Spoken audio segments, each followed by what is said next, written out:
What if I told you that, right? But I mean, you're already looking at the creative level ROAS, right? So here's how the dashboard makes it super, super easy and very clear.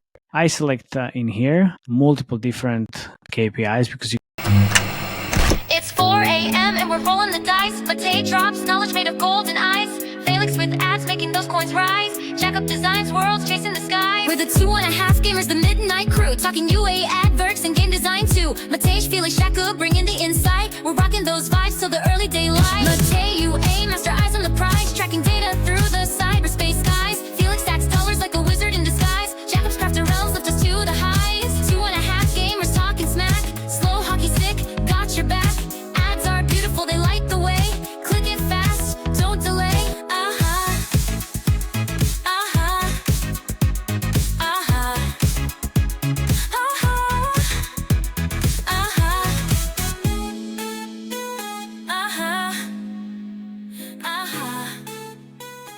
Hello. My name is Matej and welcome again. Today, this is a solo episode and I'm going to talk about creative ROI and scaling across different networks. So here's the truth. Not all installs are created equally. Some users install the game, they open once and vanish. Others stick, spend, and become your payers or whales. So today, I will show you how Appsflyer creative optimization tool connects each and every creative, not just installs, but also retention and, most importantly, ROI as well. All the in-app events you can think of.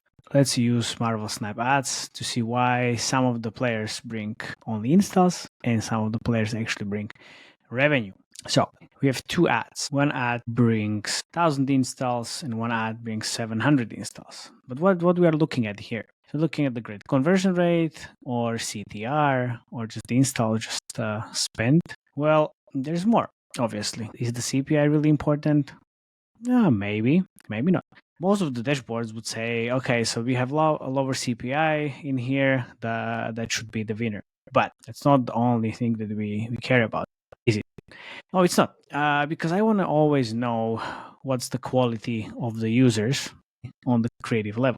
So here we are looking at the EV level 18. We can have level whatever else. We can have level 13, level 18, obviously the number of purchases. What's the cost per action or the cost per purchase here? And most importantly, the ROI. Because, we're looking at the long-term ROAS numbers rather than just installs. What if I told you that, right? But, I mean, you're already looking at the creative level ROAS, right? So here's how the dashboard makes it super, super easy and very clear. I select in here multiple different KPIs because you can use the different metrics. Obviously, we can have the ROAS 14 or in-app events, level 3, level 5, tutorial completion, level 15, whatever else that you can track. Also the different partner metrics. It doesn't matter. Just hit apply, and then you will have all of these inside your creative table. So amazing, right? So the tool lets me slice it by any in-app events, as I mentioned, level 15 purchasers, any other milestones. So you can actually judge creatives by what matters to the business, not just clicks or installs or conversion rate or the CPIs. The most important part is the CPI needs to be lower than the LTV, and that's how we measure the creative success. Again, what's happening here? Instead of the chasing the cheap CPIs, you prioritize the creatives with high-value players, which also bridges the UA and the product teams. So imagine telling your designers, this Kang creative and ad is getting installs, but actually Galactus right here is actually getting pairs. So let's make more of these. Suddenly, your creative strategy aligns with the lifetime value, not the vanity metrics like installs. Not that bad, right?